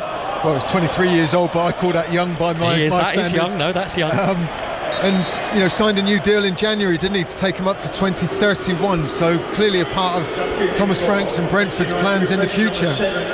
Right, here comes a Manchester United change. It's Christian Eriksen, who is going to come on for Mason Mount here, and you might have just picked up a smattering of boos there from Brentford supporters as the former Brentford player comes onto the pitch. There's now others that are almost responding in the Brentford home section with applause for I think that's very harsh. Very harsh. I mean, he's a fabulous footballer, isn't he? And obviously you know what he did here at Brentford. Coyote with the throw into the penalty area, the flick onto the far post and missed. I think it was Sepp van den Berg who got the initial touch on it to send it across goal, and then Johan Wissa, who was at the far post, couldn't quite reach it with any conviction. Oh, again, it's just from a huge long throw from Michael Coyote. It's been certainly a thorn in Man United's side, trying to deal with those long throws this afternoon, and Brentford were literally just inches away, weren't they, from extending their lead. And now down the other end, Manchester United have quickly won a throw of their own, trailing 2-1. We're 12.5 minutes into the second half here on that left-hand side as the sun appears, which is most welcome, I'm sure, for those who are feeling the warmth of the sun on this slightly chilly Sunday afternoon. We're not, we're in the shadows, and as Franny pointed out earlier, both of us managed to forget our coats today, which wasn't great planning. Here's Ahmed Diallo. Now Ugarte, 15 yards outside Brentford's penalty area, into the feet of Eriksen. Eriksen for Mainu, back with Ugarte again, who spins and sends it back in the direction of Eriksen, lifts it out to the left hand side. Garnacho onto his right foot, gives it back to Eriksen. Eriksen shoots, closed down, it's bounced to Garnacho, and there's a chance for Robbie. It's a great block, and then up and over from Ugarte and into the hands of Flecken. Well, that was a chance for young Chida Obi there, and a tremendous block to stop him. And now down the other end, Brentford spring, they come forward with Mbeumo, but he scuffed his ball across looking for Johan Wissa, and over comes Harry Maguire. And just shows how quick Brentford can turn that sort of defensive block into a creative chance. But Mbeumo's pass just scuffed a little bit, but again an opportunity for a split second, Chris, wasn't it? You think Chida Obi was going to get on the score sheet, but a great block from Norgard. Perfect timing for the challenge. It's a helicopter going across in the skies, pretty low here actually at the G-Tech, so they'll be getting a tremendous view of the action as Harry Amas collects the ball on the edge of his own penalty area, the Manchester United man. Here is the 17-year-old Obi, lifted forward by Mainu. Garnacho is furious with that ball from Kobbie Mainu, is throwing his arms up in the air in obvious disgust, the Manchester United winger, that the pass from Kobbie Mainu didn't reach him. Joe, as a teammate, that would drive me bonkers to see a reaction like that. I get players get a bit frustrated and disappointed, but to throw your arms around like that as if to show the whole stadium that the pass was a poor one, pretty poor form for me. Lewis Potter stopped by Diallo, who went with the Brentford left back as he tried to make tracks down the left wing, and then swept away by Bayindir, the Manchester United goalkeeper.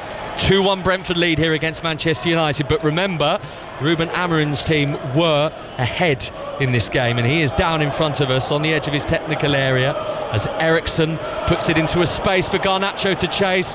Coyote's too strong for him. Even though Garnacho had half a yard head start, Coyote made sure that he wasn't going to give him a clean run on goal there, Franny. Yeah, correctly spotted, Chris. He had that little bit of advantage for a split second or two, didn't he?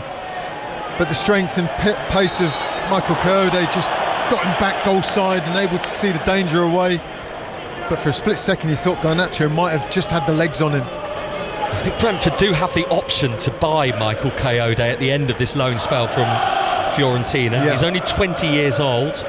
Tutto Sport, which is a media outlet in Italy, they named him as the best under 21 in the country in 2024, so he's very highly thought of in Italy.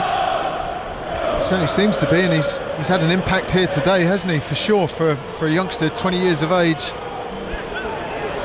Part of the long-term plans if they do take that option to sign him on a permanent deal. Eriksson's lofted ball forward, it's dropped to Garnacho for Manchester United in the box. There's Coyote again, breaks it up and then dances away from a couple of challenges, and then Damsgaard sends it over the top from Mbumo, is up against Amas halfway inside Manchester United's half. He's now into the box, and Mbumo, he's got to try and get past Ugarte as well. He couldn't do that, and Ugarte brings it away for United. Yeah, just overran it a little bit, didn't he, on that occasion. Mbumo, two United defenders to try and get past, but was unable to skip past them. Looking for a little bit of a penalty as well at the last moment, wasn't he? But I don't think he was ever going to get that. I think Mbumo went looking for the penalty about half a second after he'd lost the ball, which Anthony Taylor's experience would sure have lended to him not even thinking about blowing the whistle for a moment. This is Alejandro Garnacho for Manchester United, playing off that left wing. That's where the ball is at the moment. It's now in the feet of Amas, who's given it short to Kobbie Mainoo, who got that goal against Lyon, which sparked the revival in the Europa League quarter-final a couple of weeks ago at Old Trafford in those scintillating Thursday night scenes. Diallo, Eriksson into the box. Obi missed his header. It's come to the back post for Garnacho. Garnacho trying to square the ball back across in the direction of Mainoo, intercepted by the Dane Norgard and then given away by Mbumo. That was a slightly tired looking ball. Here's Lenny Yoro for United. Eriksson 10 yards outside the box, shoots right footed and sends it 5 yards over the top of Flecken's crossbar. It's clearly a bit of a game plan from Brentford, Chris, but you know, they get real success when they press and put Man United under pressure, or any opponent, to be honest. But there's sections of the game where they're more than happy just to drop back, sit back, keep their shape, and then press at a certain stage. But you know, it seems like it just plays into United hands on occasions, you know, because they get that opportunity to deliver balls into the cross and end up with that shot from Eriksson there, albeit way off target. But I think they'd get more joy if they would press United higher up the pitch than what we've seen most of the time. Began the day 11th Brentford in the Premier League. They've won 14 Premier League games this season, and in the whole of the last campaign Brentford won 10. So they've made real progress again this season under Thomas Frank, who is just down beneath us, pointing, the Brentford manager, with his trademark long hair swept backwards. And he's got a player next to him who is one of his trusted lieutenants, who's about to come on, with equally impressive Barnet, Matthias Jensen, which is tied back with a little white headband. He's about to come on, the Brentford midfielder. Yeah, it'd be Brentford's first change of the afternoon, wouldn't it? As we approach that stage where over the hour mark now. This is Eriksson for United from the halfway line, going from left to right. 2-1 down at Brentford here, Manchester United. Ahmed Diallo, we've almost played 65 minutes of this second half. Ahmed Diallo again for United, who's come off the bench. He's going to shoot left-footed. That might have been travelling towards goal before it hit Yarmouk, the Ukrainian, and ricochets away for a Manchester United corner. Yep, just seeing that they're not going to make the change just yet. Going to let the set piece get taken before Brentford make that substitution. Again, it's just come as a result of Brentford just sitting back a little bit more than what we've seen. So Christian Eriksson raising his Left arm into the air, right-footed corner, near post, aimed towards where Maguire was located amongst others, but Brentford scamper away with it with Mbeumo is trying to beat Ugarte for pace here. He's had to cut back inside, he's kept possession well, he's gone back to Coyote, and Brentford settle it all down again with Christian Norgard in midfield, who's a perfect player for doing that. Lofted forward towards Wissa and cut out by the South Manchester born Tyler Fredrickson for his club Manchester United, before Eriksson puts his boot on the ball in midfield. Yeah, they've just lost their way, not lost their way as such, but maybe just haven't dominated the game quite as much as they did in the first half. Brentford, but give United a bit of credit, they've just improved things slightly, but just been lacking in able to find the opportunity or the chance to get that equalising goal so far this afternoon. It feels like Christian Eriksen's helped them just to control things a little more in midfield since he's come on. Here is Garnacho. They've got 3 up with him here for Manchester United. Garnacho to the edge of the penalty area, now in the box of Diallo, back for Garnacho, and it was blocked well by Van den Berg, who just stuck a long leg in the way of that effort from Alejandro Garnacho, and the ball's gone spinning up in the air. It's dropped towards Schade. Lewis Potter's got it for Brentford, but this is right down in the corner flag, and actually Schade's now lost it, so Diallo with the back heel, and they've got out of that situation, United. They've worked it to Eriksson up to the far post, taken down by Amas. It's Amas, it's over the top of the crossbar from Harry Amas, who pulls his navy blue Manchester United jersey over his head. The ball's over the bar, and it's a goal kick. Brentford leading 2-1, and here comes Jensen from the bench for Brentford, and he's going to replace Yarmolenko.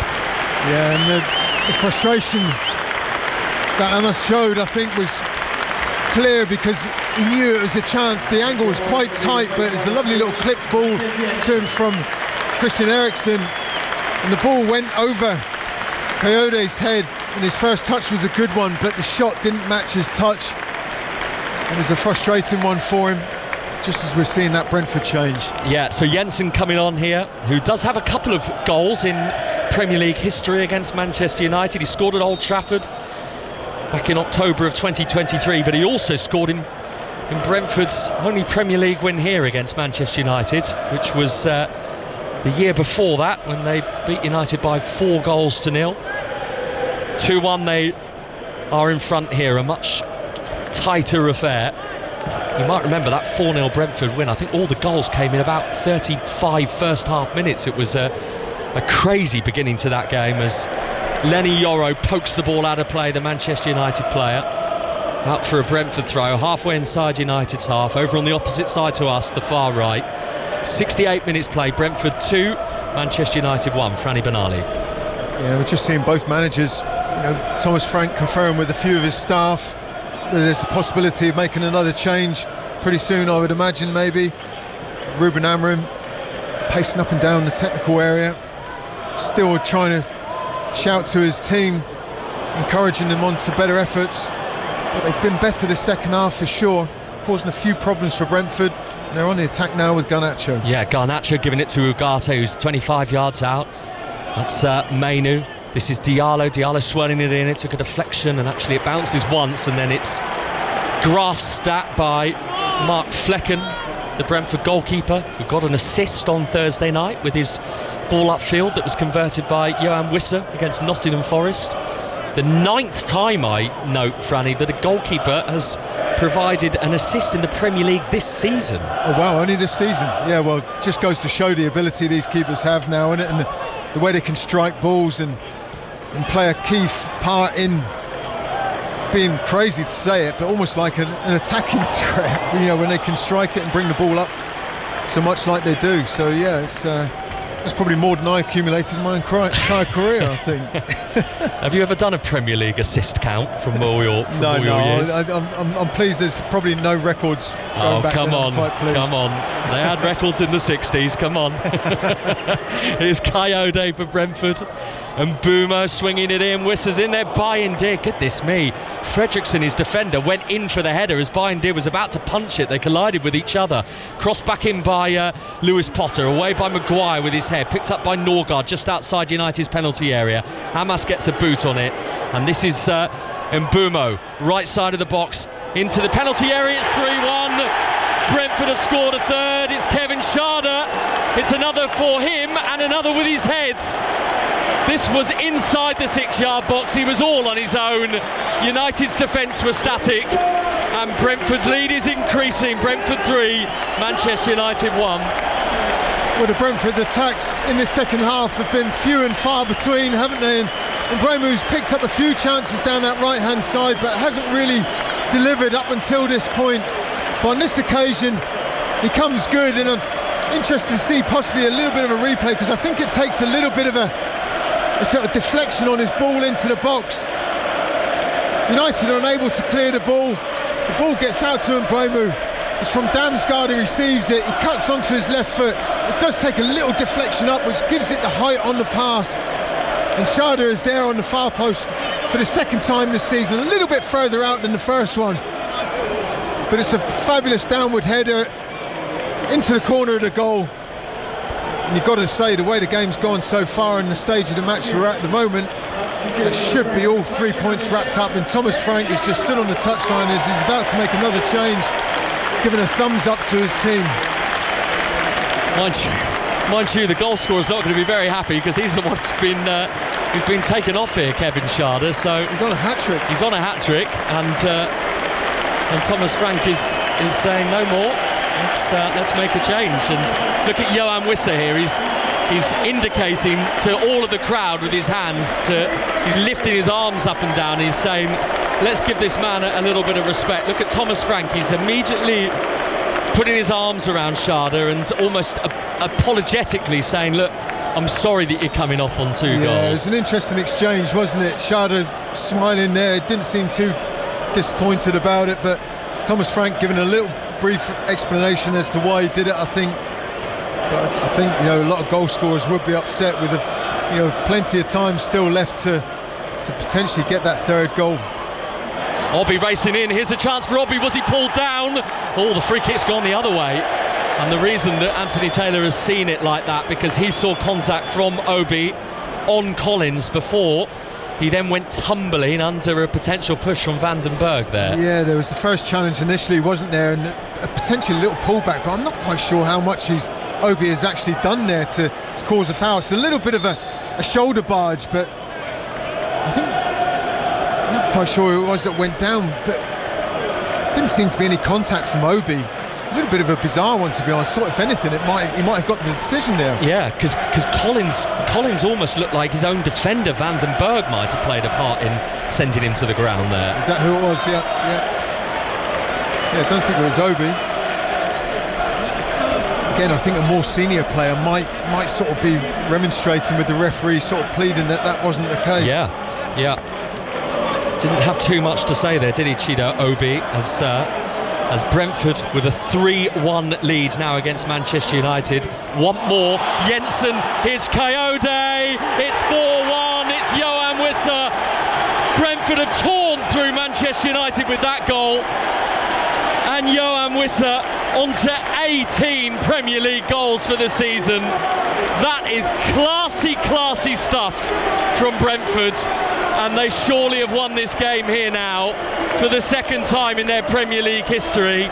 They bashed 4 past Manchester United at the G-Tech. Brentford 4, Manchester United 1. Yeah, they're on a real roll now, aren't they, Brentford? I thought the game would have been over and wrapped up at 3-1, but they're just signing and sealing that now this afternoon. And as you say, we've got a real golden boot competition going on between Bryan Mbeumo on 18 goals and Johan Wissa now on 18 goals privately in the club, but they're good value for it as well. It was good movement, good interplay. In the middle of the park initially, it was a wonderful little pass, I think, from Damsgaard. Might just be seeing this VAR possible check on an offside here. Yeah, and I think there's 2 passages of play here that VAR will be having a look at. The initial ball through to Coyote from Jensen, which was terrific, by the way, and then the ball across from Coyote to Wissa, and whether Wissa was ahead of the ball when that pass was played. Yeah, spot on, Chris. It'd be a real shame, because it was a lovely move and great play from Brentford, but again, it's a tight one. I think the first one's okay. I think he's onside. but then we'll have to sort of see what that second square pass across the box to Wissa, whether that was offside as well, whether he just crept a little bit ahead of the ball. Wissa strolling back to the touchline, about to have a chat with his manager Thomas Frank. He's put a thumbs up, asking for a drink, so maybe he's pretty confident that it's okay, but everyone in the stadium, along with ourselves, are waiting for the decision from VAR. Yeah, and they're to use a cricket term, they're rocking and rolling, aren't they, between the footage here. They've had a look at the first offside and now they're moving on to look at the second one. I think it's a goal. Just seeing a still on the VAR screen. Still yet to announce it, but I think the goal's good. They've got the semi-automated offside technology now in the Premier League, so it's meant to make these offside decisions much quicker. Mind you, the delay has been going on a little while now as they're still looking at the footage. And now they've confirmed the goal, and it is indeed Brentford 4, Manchester United 1. And with that, United are going to make their final possible change, which is Victor Lindelof coming on for Tyler Fredrickson. And that means that, rather extraordinary, the three players that lined up in Manchester United's back three from the start of the game today have all gone off. De Ligt, Fredrickson and Shaw. Well, they've conceded 4 goals, Chris, so there's probably a sign in it yourself, which is a big statement in many ways. And, you know, you almost say in some ways, I'm not saying it's a given, but the team Ruben Amorim put out, clearly you know their priority is Thursday in the Europa League, but it's been a poor season for them in the Premier League as well. But coming to a game on a ground like Brentford in the form that they've been in, it's almost asking for trouble, really. They are heading Manchester United for their 16th Premier League defeat of this season, and that has not happened to Manchester United since the 1989-1990 season. Well, there you go, it says it all, doesn't it? And their hopes for some kind of success in this season hangs just by a string and solely now on the Europa League and what they can do, and hopefully qualifying for the Champions League, because you know Ruben Amorim's got his work cut out coming in midway through the season. He's going to have to really work hard next year. If they do win the Europa League and they qualify for the Champions League, there's that additional games throughout the campaign, and it's going to be tough not having that time on the training ground. I mean, great credit to the Manchester United supporters. Brentford in possession inside their own penalty area. They are almost in unison, leaping up and down, dancing in that away end and chanting away, despite the fact their team have gone from leading 1-0 in this game to being 4-1 down on this Sunday afternoon in London. Yeah, they're in good spirits. I mean, they've got nothing else to look forward to Thursday night now, really, you'd have to say, wouldn't you? Yeah, it is all eyes, isn't it, on that game against Athletic Bilbao for United on Thursday. Make sure you're with us for that on 5 Live, and indeed for Spurs against Werder Glimt on the same night. We'll have Arsenal at Paris Saint-Germain for the second leg of their Champions League semi-final on Wednesday as well. It's a great week of European football on 5 Live, but here as United win a throw on this near right hand side. They are 4-1 down against Brentford, 2 from Kevin Schade, a goal from Johan Wissa, an own goal from Luke Shaw, and all off the back of Mason Mount's 14th minute opener for Manchester United. But those broad smiles at that point in the United camp feel an awful long time ago now, as Harry Amass scrapping for the ball on the left hand side, picked up by Garnacho, running at Brentford's back line. He's given it to Mainu just outside the box. This is Diallo looking to get it back towards Kobbie Mainu again, but was asking too much of him, and in steps Sepp van den Berg, who looked very confident as he strode over to win the ball there for United. And Rico Henry, who was the player that came on for Kevin Schade, gives it back to Flecken, and Flecken boots it up into Manchester United territory. Yeah, maybe not the best of balls from Flecken, but certainly composed and confident defending from his defenders. Look completely in control, dominant in this game so far now. And the United players just can't get near the Brentford side at the moment. Lewis Potter feeding it through for Brentford. Wissa onto it, out comes Bayern Deer, just about gets there first, the United keeper. Sweeps it upfield, out of play, far right hand side for a Brentford throw. They're great to watch in full flow, aren't they, Brentford? It's impressive. You can't take it away from Brentford, can you? Chris, and Thomas Frank's stock with the way he's gone about his management and the years he's been here at Brentford. Certainly this season they've been fantastic, and the way he's improved the players with his staff. Thus far it's been a real successful season for Brentford, and they're making a few more changes as we speak. Yeah, and the first of the three that are going to make way here for Brentford is getting a great reception, Michael Kayode, as his number came up on the little digital display being held by the fourth official, Sam Barrett. So Kayode off, and Christopher Ayer, the Norwegian, is on for him. Mikael Damsgaard is also trotting off the pitch in front of us. So we're going to see Gustavo Nunes on for him. And also the warmest reception as well for Igor Thiago, the 23-year-old Brazilian, who arrived at the club last summer, but he's had a horrible run of injuries. He's had a big issue with his knee, and he is on here, Igor Thiago, for only his 5th Premier League appearance of the season. He's only just returned from injury today. Yeah, always nice to see players that are returning from an injury, especially if it's a long-term one for any player, to get back on the turf, out there in the first team action again. And it's the perfect circumstances to be coming on, isn't it, when your side are 4-1 up in a game, completely controlling it. Into the final 10 minutes we go. 4-1 Brentford lead against Manchester United, who are on the attack here on the left-hand side with Garnacho, who retrieves it back off Eriksson. Garnacho, what a beauty that is from the edge of the penalty area. That's another special one from Alejandro Garnacho. It might matter little in terms of the overall outcome of this game, but he's got a habit of scoring special goals, Garnacho, and that's a treat. Brentford 4, Manchester United 2. And well, he's crafted it pretty much all himself, but he played a lovely little 1-2 with Christian Eriksen. And then, as we see players so often nowadays, once they just get into that area, cutting inside, running almost parallel with the 18-yard box, wrapped his right foot around it, into the far net, past Flecken. It's a wonderful finish, wasn't it? It was. I mean, it's a great finish. Probably one tier down, I would say, from that amazing goal he scored against Everton. I don't know if you remember that one at Goodison Park, Franny, but that was still pretty good, that one from Garnacho. Yeah, my memory's not always the best, Chris, but certainly if I'd scored a goal like we've just seen there today, I'd be still doing laps of the pitch, to be honest. So he's capable of that, isn't he? He is. As you say, he's got that in his locker. Probably really needs to be seeing it a bit more on occasions. So that has given Manchester United just a little sniff here at the G-Tech, but it's a Brentford throw in the meantime they need to deal with, which is in from Jensen. It's dropped to Mbeumo, and Mbeumo tried to get it through the crowd. There were a lot of players to try and negotiate it through, and Diallo then brings it away for United, but as he tries to make his way forward, Gustavo Nunes blocks him with a sliding challenge, and it's out on this near side for a United throw just inside their own half. 4-2 to Brentford, the scoreline. Yeah, and it'd be interesting now if that goal from Garnacho does give, it's certainly given the visiting fans something to cheer about. Will that reflect what we see from the team on the pitch? Can they get this third goal back?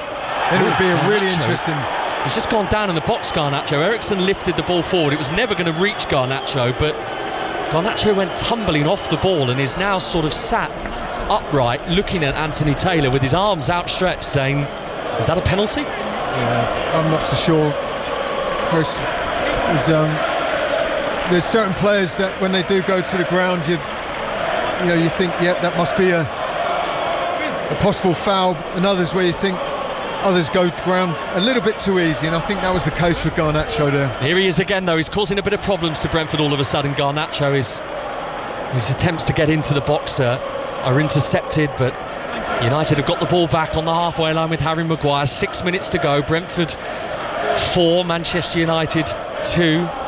And we've learnt in recent weeks with Manchester United, don't write off dramatic comebacks, Franny. No, certainly they're capable of it, but you've got to look at the players that are on the pitch as well now, from what the starting lineup was as well. A lot more experience, with respect, the qualities that are a bit different as well. There's Harry Maguire for Manchester United. Match of the day 2 tonight. By the way, you can watch all the Premier League goals from 10:30 on BBC One and the iPlayer. We've got Chelsea against Liverpool to come on 5 Live from 4:30 today. There's Garnacho on the left wing for Manchester United. I mean, one more United goal and it will suddenly feel very familiar, and they'll be full of confidence about in terms of getting back into games late on. Garnacho chipping it up towards the far post, headed away by Rico Henry, and then on away again by Nunes, and then Maguire picks it up. He lost his balance and he's out of position, and Brentford have got all sorts of players flooding forward here.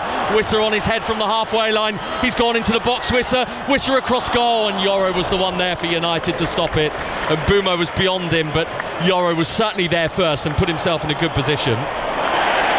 Well, some foot race, wasn't it, between him and Lindelof. Wissa winning out. They got more defending to do here, Manchester United, as Gustavo Nunes, the young Brazilian, picks up the ball left side of United's penalty area. Back it goes for Rico Henry, now infield for Jensen. Brentford 4, Manchester United 2. The scoreline still Brighton 1, Newcastle 0, and West Ham 1, Spurs 1. But all those goals, by the way, were in the first half of those games in the Premier League this afternoon. You can hear them both, the closing stages, right now on 5 Live for Brighton, Newcastle, and online via the BBC Sport website for West Ham against Spurs. And in the Women's Super League, we've already seen Everton win 2-0 at Liverpool, and the Manchester derby finished 2-2. It's currently Crystal Palace 1, Leicester 1, and Spurs 0, Chelsea 1. And that game's live right now on BBC 2. We've got some good games going on, haven't we? Lots to look forward to as well. But just coming back to that effort from Wissa, it was a great run from him. And I thought he would have taken the shot on, to be honest, but very unselfishly tried squaring it to his teammate, and Mbeumo was racing up to join in. But it came to nothing.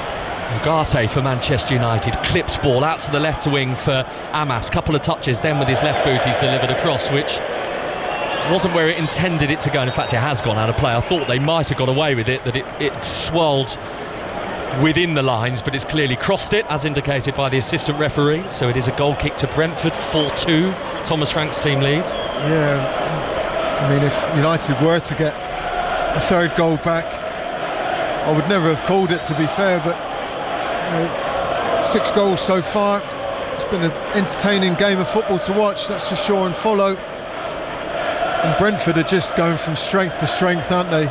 Great opportunity to have their best ever Premier League finish this season. I think 9th place was the best that they've achieved so far, and they've gone on and got a great opportunity to finish even higher this season. It might very well be a talking point, Brentford, as may Manchester United be, on the Monday Night Club on 5 Live from 7 o'clock with Mark Chapman and Chris Sutton and Rory Smith. Here is Brian Mbeumo, who, despite the fact Brentford have scored 4 today, isn't on the score sheet, which is a bit of a surprise in itself, given he's got 18 this season. But so is Johan Wissa now, and with Kevin Schaders 2 today, that's 3 Brentford players in double figures for Premier League goals this season. Incredible, isn't it? Yeah, and then you compare that to United's highest top goal scorer, Bruno Fernandes. He's got 8 goals, just shows you the difference between the two teams. And Bumo, he would fancy a goal here for Brentford. He's tried to play a little 1-2 there. It didn't quite come back to him from Igor Thiago, and it's ricocheted through into the grasp of Bayin Deer, the Manchester United goalkeeper, who rather unfortunately, just as he did at Newcastle a few weeks ago, has conceded another 4 goals in the Premier League today on his second start for Manchester United in the league, and he nearly got caught out there by Igor Thiago. He dwelt on the ball and Thiago almost took it off him. Do you know what? Players are, they're not silly in the sense that, if they recognise a goalkeeper or a defender or a player just dwells on the ball that little bit too long for a fraction of a second, that it gives them the opportunity to really go and press them, doesn't it? And it could have easily ended up with egg on his face there. Into the last 60 seconds of the 90, 4-2 to Brentford against Manchester United here on 5 Live Sports Extra and on BBC Sounds. We'll be off to the cricket after this to find out what's been happening in the county championship. Here's Lenny Yoro, a couple of touches for him, couldn't quite bring it under his spell, and then Jensen clears it away and out of the penalty area for Brentford, and Bumo collects it on the right wing. He's squeezed it past Amas, but intercepting it is Maguire, who puts a toe there in front of Igor Thiago, and now Alejandro Garnacho picks it up for Manchester United from the left. Mainu outside the penalty area, Mainu to the left wing for Amas getting his head up, looking around, nothing in the box that he could particularly aim for, so he goes back for Yoro. Then Eriksson does get it in towards Obi. Obi bundling his way through. Obi shoots. Closed down by Van den Berg. Not for the first time in this game. Brentford defenders getting in the way of the young Manchester United striker's chance. Yeah, and for a split second I thought he was going to be away. He fashioned a little bit of space to get his left-footed shot away, but again, not for the first time this afternoon. Fabulous block by the Brentford defence. Here they come again, United. Mainu inside the penalty area, stopped by Collins, behind for a Manchester United corner, and we move into 7 minutes of stoppage time, and for Manchester United, 7 minutes more than enough to score 2 goals. Well, the visiting fans have just applauded Christian Eriksen, who's gone over to take the corner. It'd make it an interesting 7 minutes if they get a goal from this. Wouldn't it just? Eriksen with the corner from the left, headed away by Nathan Collins for Brentford. He was the one who leapt very high at the near post. Garnacho is thinking about another shot from the edge of the box. Instead he's given it to Diallo, and that has almost taken out Nathan Collins in there. He stopped it with his head, but he fell backwards, such was the power of it. And now Brentford try and break down the right hand side, but Eriksen has halted that for Manchester United, so they have to go all the way back, Brentford, to Collins, who's been harassed by Obi, so he's forced into a long ball up the right side from Bumo, and out it goes off Amas. No, it doesn't. It's kept in by Eriksen. They're keeping up the pressure here, Manchester United, despite the fact they need to find 2 goals, Franny Benali. Yeah, they certainly are, Chris, aren't they? And that almost like the added time of 7 minutes going up is just given sort of the players and the supporters in the stadium that sort of added impetus to really sort of try and raise the game in these final minutes. So a goal here would really make it fascinating, wouldn't it? But Brentford have looked solid throughout. They've just got to keep it sensible, manage the game now for these remaining minutes to see through to a victory. United in possession, high up inside Brentford's half on the right hand side with Amad Diallo. Back it goes for Victor Lindelof with that slightly curly mop of hair, and now Lenny Yoro brings it forward for United. This is Harry Maguire. Maguire trying to pick a pass. He's got it through to Mainu. Mainu's got a couple of Brentford players around him, and the ball is hurried away from him, and now hurrying away from Manchester United's midfield is Johan Wissa, who has options either side, and he's run into trouble, Johan Wissa, in the form of Ugarte, who in turn will bring it forward for Manchester United. Garnacho trying to make a darting run from the left-hand side. Here he is, Garnacho, a step over, a ball across and behind, and a Manchester United corner with 3 minutes into that 7 of stoppage time. Yeah, there's been a couple of times this afternoon Ugarte's done so well in just reading a pass, intercepting the ball, and it enabled United to make a quick counter-attack, and they've taken a quick corner. In it comes, headed away by Van den Berg for Brentford, only as far as Amas, who is 20 yards outside the box. Now the small frame of Amad Diallo giving it back to Harry Amas, but Brentford have got 11 players basically behind the ball here. Diallo challenged by Nunes, who got a boot on the ball, but won back well by Ugarte, and it's back with Amad Diallo across from Harry Maguire. That was nearly another assist from Maguire. It was too high for Lenny Yoro, who was running at full pace to try and get his head on it, and the ball has flashed all the way out to the opposite side for a Brentford throw. Yeah, we've seen some heroics from Harry Maguire at the attacking end of the pitch in recent games, but on that occasion it was just a little bit too heavy on his delivery into the box, wasn't it? We're just seeing Ruben Amorim on our screen pacing around a little bit frustrated. And those Manchester United supporters are intent on enjoying their afternoon and what is left of their season, which ultimately all comes down to Thursday night and maybe beyond, maybe a trip back to Bilbao. They'll certainly feel that is very possible now. Amad Diallo, this is Obi back for Lindelof, halfway inside Brentford's half. Ugarte out to the right wing for Amad Diallo. United have got 4 players in the box. Diallo's going to go alone. Diallo shoots, he scores. It's gone through the legs of Mark Flecken. It's Brentford 4, Manchester United 3, and we're 4 minutes into stoppage time with 3 minutes still to play. Surely United aren't going to do some sort of massive rescue act again here. Well, if they do, it would be the most incredible comeback for sure. And it's got the home supporters not just only very quiet but very nervous. I think they're looking at one another thinking, surely we can't give away this 3 points. So it's a wonderful finish from Amad Diallo, who's cutting so well. I think Flecken is unsighted by his defenders a little bit, and it goes through his legs into the back of the net. 7 goals here this afternoon is not quite what I expected, but it's been an exciting game of football for sure. And it's not done yet. Brentford trying to end this game with Norgard. He's tripped by Ugarte. It's a Brentford free kick, 30 yards from goal, and they're going to be in no rush at all, Thomas Frank's team, to take this as we move into the final 2 minutes of stoppage time.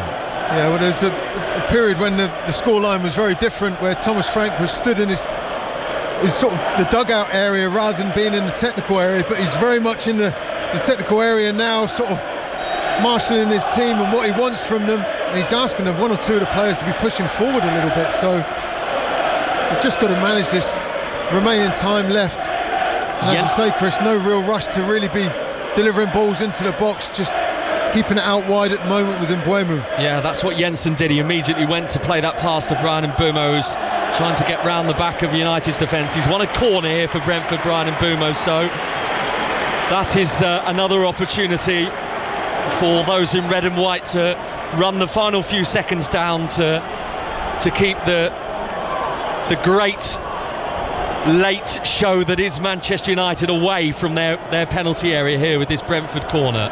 Well, he's shaping up as if he's going to put it in direct into the box, but I'm amazed that they're maybe not taking the short corner just to keep it out wide and at that end of the pitch.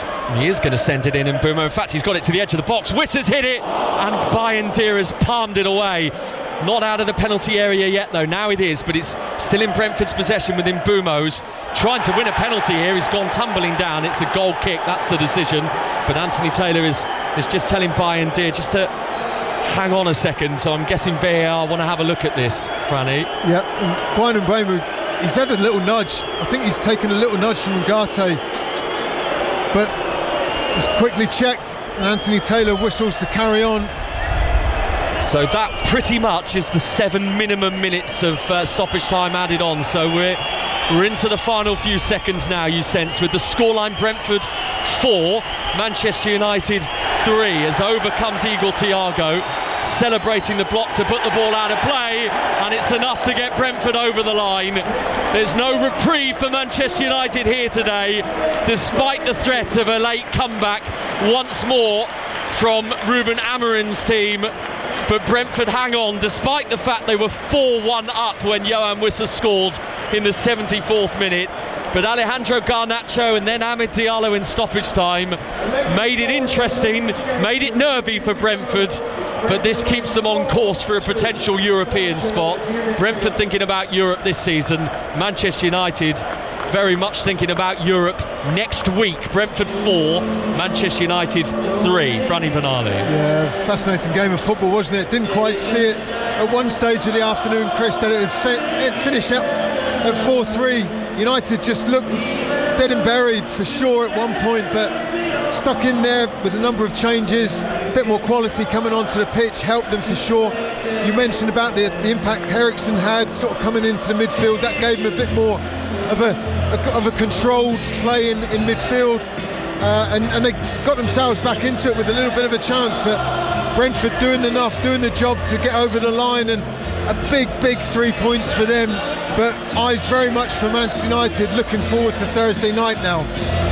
Yeah, and on Manchester United, just before we talk about that Europa League game on Thursday, that is now 6 Premier League games without a win, and that has not happened for just shy of a decade when Louis van Gaal was in charge. I mean, ultimately, United's season isn't about the Premier League anymore, it's about Thursday night and the Europa League, but that is still a big concern. Yeah, for sure. I mean, Ruben Amorim's come in, hasn't he? I think he's sort of not come under any real fire because of the timing of when he's come into the club. There's clearly other issues that need to be resolved, but Premier League wise their form's not been anywhere near where they want it to be, clearly. I think the real acid test for Amorim himself is from next season. If things don't start particularly well next season, whatever happens with regards to the Europa League this year, that's there well he'll be sort of tested, if you like. I think he's bought that time with the success in the Europa League, but Premier League and domestically it's been a dreadful season for United. And for Brentford, they'll be buoyed of the news of a late Newcastle goal at Brighton, because Alexander Isak has equalised for Eddie Howe's team in the 89th minute from the penalty spot. Brighton 1, Newcastle 1. They're still playing in that game, even though they're right at the very end of it. And that, of course, means that Brighton would only move on to 52 points, which is exactly what Brentford have gone on to with this victory here. They're a point behind Bournemouth in 8th. On 53, and we know, don't we, if Manchester City beat Crystal Palace in the FA Cup, then 8th is going to mean European football, so there is a right old tussle for that spot. A huge incentive for Brentford, isn't there? And what a prize that would be for their efforts this season if it worked out and they did qualify. And that would bring its challenges as well, Chris, wouldn't it? You know, sort of European football, you know, what an achievement that would be if they were to achieve that. And but, you know, they've been very, very impressive. You can't deny that. They've got a bright, talented side that are exciting to watch, hard to play against.